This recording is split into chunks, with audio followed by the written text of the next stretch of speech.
Sir, Makar Sankrant आलेली आहे समोर. वैजापूरमध्ये नायलॉन मांजा सर्रास विकला जात आहे. काय कारवाई करणार?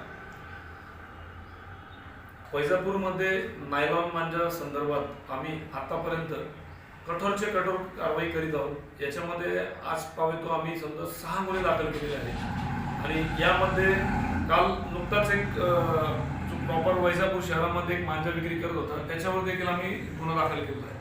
तरी माझं सर्व वैजापूरवासियांना आव्हान आहे की कुणी जर नायलॉन मांजा जर विकत असेल तर आम्हास न चुकता आठवणीने कळवावे, जेणेकरून एखादी अनुचित प्रकार किंवा असं एखादी घटना मोठी घडणार नाही यासाठी. आणि जे आम्हाला माहिती देतील त्याचे नाव आम्ही गोपनीयरित्या ठेवण्यात येईल.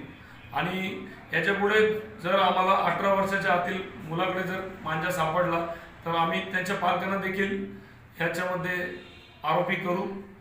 त्यामुळे आपण सर्वांनी सतर्क राहणं गरजेचं आहे. तसेच नागरिकांनी गळ्यामध्ये एक मफलर असेल किंवा काहीतरी असा धागा घालावा, जेणेकरून चुकून नकळत जर मांजा जरी आला तरी आपलं गळ्यात त्याबाबत हे चिरणार नाही वगैरे. तसेच गाडीला देखील आपण एक आता सध्या सगळेजण लावत आहेत सेफ्टीसाठी, तर सेफ्टी गार्ड नायलॉन मांजासाठी आपण बसवावं. आणि जर कुठे काही दिसत असेल मांजा विकताना किंवा जवळ बाळगताना तर आमच्याशी निसंकोचपणे केव्हाही संपर्क करू शकता. आम्ही ग्वाही देतो, त्याच्यावरती कठोरातली कठोर कारवाई आम्ही करू.